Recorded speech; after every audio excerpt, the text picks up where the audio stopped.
Good morning, everyone. Happy to be here representing the Brazilian Hydrogen Association together. So I'm the Director of Market and Regulations, and together on stage with me is Danielle Velois. She is the Director for Institutional Relations of the Brazilian Hydrogen Association. So if she wants to introduce herself as well. Hello, good morning everyone. I'm Danielle Valois. I'm the director, as Marina mentioned, and I'm also a partner of Baker McKenzie, a law firm that practices in energy, not only in Brazil but also in the world. So it's really happy to be here today presenting the association and the opportunities in Brazil. We are really proud that our country has so many sources of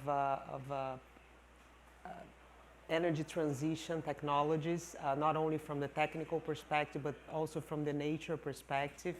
And I will just pass the word to Marina so that she can start, and then I can contribute with her talk. Okay, so I'm also representing Rystad Energy, a data company. So happy to talk in the two topics under the Brazilian Hydrogen Association and Rystad Energy today. So the title of our presentation here is the Brazil Hydrogen Strategy and what are the perspectives and opportunities for the country. So first, a little bit briefly what the association does. So we're founded in 2016, so a couple years ago, and we've been focusing on developing the network in Brazil for hydrogen, but also contributing to the hydrogen codes and standards, so together with a lot of partners here in the US as well. We do a lot of advocacy and market regulations. We're also doing professional training, which we consider a strong gap for the hydrogen market in the country. Also, industrial and scientific events. So we're, for example, supporting this one. And also the production and dissemination of information of hydrogen projects in the country. So those are associates. So basically, we're about 80-ish associates, almost hitting the 90 number. So that growth was especially in the last maybe 2 years when we saw a lot of those, especially big companies joining the association, also reflecting the interest that a lot of those industrial players have in Brazil. And when we think about what are they looking at and what kind of resources they are aiming at producing hydrogen in the country, we have several of those renewable potentials, so, and that's reflected in this chart. So a lot of those, we have a lot of hydropower in the country, solar energy, wind power, but we also explore a big part of what we're looking here at the biogas and the biofuels and that production pathway as well in the country. But we're also happy to have a lot of fossil resources in the country which can be used with carbon capture technology. So the hydrogen space in Brazil is pretty broad and faces some challenges due to also a lot of resources we have in the country. So when we think about decarbonization policies in Brazil, we do already have a strong policy, historical incentives for decarbonizing our energy mix. So as you can see in the chart, Brazil is about 85% decarbonized already, which creates a challenging case for the narrative of decarbonization associated to hydrogen in the country. So basically 56% is hydro, around 10% biomass, solar and wind. And this growth and that kind of like energy mix that we're seeing in this chart is really given because we had historically incentivized those sectors. So we had a program called ProInfa, for the ones who speaks Portuguese in the room, who's a program that incentivized the expansion of renewable energy for solar and wind in the country. We also have carbon credit kind of beginning and expanding now in the country, especially for the transportation sector. And we have a strong policy since the 1970s for biofuels. So Brazil was one of the few countries who actually transitioned from fossil-based to biofuels. So that all creates great opportunities in terms of a decarbonized strategy for the country, but challenges when you're thinking about what is the role hydrogen can play in that decarbonization scenario. When we think about what then will be the hydrogen demand or how we're projecting, so this is a very useful chart that Rystad Energy produced. And this is not only for Brazil, but this one specifically is focused for Brazil. But Rystad does this type of study for every single country out there. So basically, what the graphic shows is a potential for industrial creation, and also what is being the narrative of the Brazilian government for the hydrogen economy in the country. So we're seeing here the two traditional sectors that Brazil uses hydrogen for. So the first one in orange is the fertilizer, which is basically 80 to 90% imports in Brazil. So that hydrogen is basically what we are importing over ammonia fertilizers. And then the sector that is estimated to decline, which is the use for hydrogen in the refinery sectors. So that's just because Rystad is bullish in terms of the transition for refineries in the oil segment for the transportation. So that's why we see that decline in the refineries. But then when we look at the chart, despite the decline in the refinery segment, we do see a strong projection for industrial creation and possibly job generation in Brazil. And that's given especially in two main parts of this chart, the one represented in light green, which is for steel production. So Brazil has a lot of mining and steel production in the country, and those two hard-to-abate sectors are highly likely to be abated or have hydrogen as a source for abatement. So that's where we're seeing that industrial creation potential for hydrogen, and also in the road transport. That's where we see also significant increase in projections. And that's because Brazil also depends a lot on the road transportation system. And that's mainly what we're seeing here is for trucks and heavy-duty vehicles, excluding passenger cars. Just one parenthesis, different from countries that have already benefited from industrialization for many years. In Brazil, most of our CO2 emission comes from cattle production, agribusiness, and not from the energy production. Even pre-salt production does not emit the amount of CO2 that normally fossil fuel production would emit. That's why it's so important that we focus on transportation, which is the area that in our country is responsible for emission because of the agribusiness and cattle industry, which is so strong and serves the world.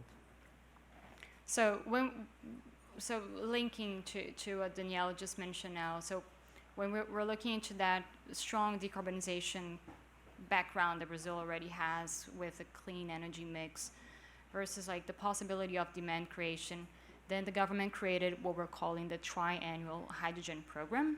So that is part of a long-term discussion that we, the association, and other had maybe for the last 2 years with the Brazilian government to create this document.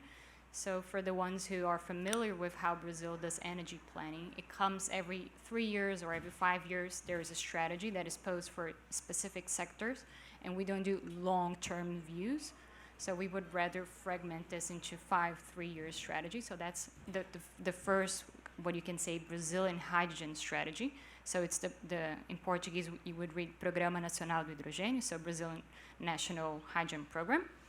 So that strategy so it's a triennial, so we'll finish in 2025, the first expiration of of this first version of the document, but then 2030 and 2035 are also mentioned as potential years for important set milestones for the country. So the first in 2025 is to establish hydrogen plants in every single state in the country. So that's those pilot plants will be useful information for us to develop kind of like more strategies, and not only on the technological side and try to understand what are the barriers that we're still facing in that economy, but also on the policy making side. So what can we learn, what kind of incentives this industry actually needs.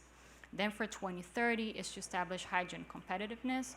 They're saying Brazil to be one of the most competitive hydrogen players in the world. So that's kind of like what the DOE claims 111. We're here trying also to bring that cost down and be actually competitive in that space. And for 2035, it's actually the implementation and the full deployment of hydrogen hubs in the country. So based on those first initial hydrogen pilot plants, how can we expand and transform those regions into hydrogen hubs?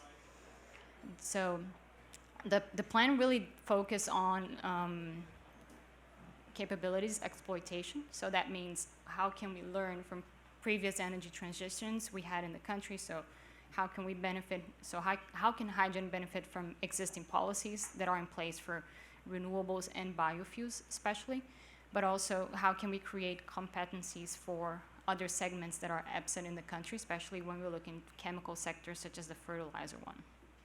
And then the target is really this, for this first version of the document, is to have those pilot plants in the country. Yeah, and one interesting point as well, at the Association of Hydrogen, ABH2, we have created a legal committee that will be counting with the participation of the key players that will support and influence on the advocacy and policy making in Brazil. Nowadays, we have bills of laws, and I think this is a game changer actually, because the current president of Petrobras, Jean Paul Prats, was, while he was a senator, he was the author of the bills of law that deals with the main topics of energy transition, including hydrogen, green hydrogen, and carbon capture. Now, since he took office at Petrobras, the strategy of Petrobras accelerated. And from my personal view, I think the NOCs are the ones who will be driving that process, at least in LATAM, which are developing countries, because different from US, that we have the IRA and you have the government investing on all activities in the chain. In developing countries, companies which have the dual purpose of profitability and social environmental, like Petrobras, Ecopetrol, which we saw, and we actually, Baker McKenzie is helping them on their project as well. They are the ones who will be leading, and when an NOC, which is the dominant player of a country, decides to focus on an area, it's like enters pig and comes out sausage. Things will happen. So I think teaming up with NOCs and trying to co-develop technologies to cheapen the process is as well very important. In Brazil, all oil and gas companies which are in the pre-salt, they have the mandatory obligation to invest in R&D and innovation. And the government has expressly oriented those companies to invest in energy transition and hydrogen. So I think this is a good momentum, the fact that we have currently Jean Paul Prats, who is the author of the Bill of Law of Hydrogen in Brazil, in power at Petrobras. He created an office to deal with energy transition, and he has already announced billions of reais that will be invested. So I think this is really a good momentum for Brazil, and companies which are really interested should engage on the policy making. We make jokes that a regulated project can be created or killed depending on the policies that the government will implement. So we really would like to incentivize those who are willing to invest in Brazil to take part of this policy making and advocacy process, to make sure that your technology, your interests are communicated to the government and are considered in the legal framework that is being developed. Yeah, so talking exactly about this subject, one of the key things we've been developing, sorry for this slide, is when we're talking about those regulations and what we're doing in terms of developing that space in Brazil. So at the first higher sphere, you would see like the national interest of developing those regulations for developing the hydrogen market.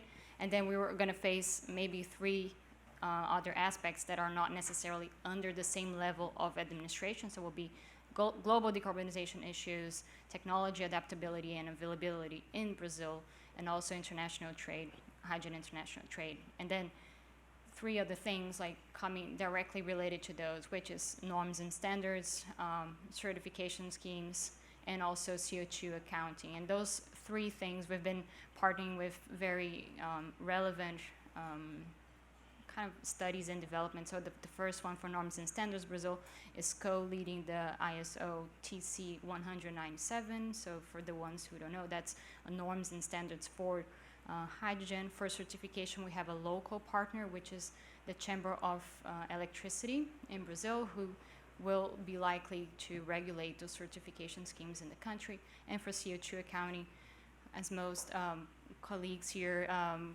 attending this conference, the IPHE is a strategic partner of Brazil since 2004. So finally, if there is one message that we're trying to pass on to in the Brazilian market to government and also industry, is how we're seeing that CO2 and all those certification schemes playing a role. So on the top of the chart, we will have the positive climate impact. So the most restrictive we could be in terms of CO2 emission versus when we transit to what will be hydrogen market incentives, and then comparing those two in terms of hydrogen will be more incentivized if we would have less CO2 emissions, so associated to or restrictions to that hydrogen production. So we would have maybe two different points besides the one that's absence of policy, so the one with a higher restriction and the one with less restriction of CO2. And what we strongly believe is the middle term for now, and a long-term view of expanding that policy impact after the market faces or passes the barriers. So finally, those are the players for the hydrogen in Brazil. So all of those companies have currently hydrogen projects. So that's just to leave the presentation on a good note. Yeah, and just to wrap up, the fact that we are debating the legislation should not hamper companies from investing. In Brazil, we have the Economic Freedom Law, which authorizes companies to invest in projects which technology is under development, even though the legislation that will come to regulate that technology has not yet been in place. So this is possible, and of course you may de-risk the process of investing by making the proper legal analysis and commercial analysis, but this is possible to implement a project on a de-risk way in parallel to the regulatory process that we are living in our country.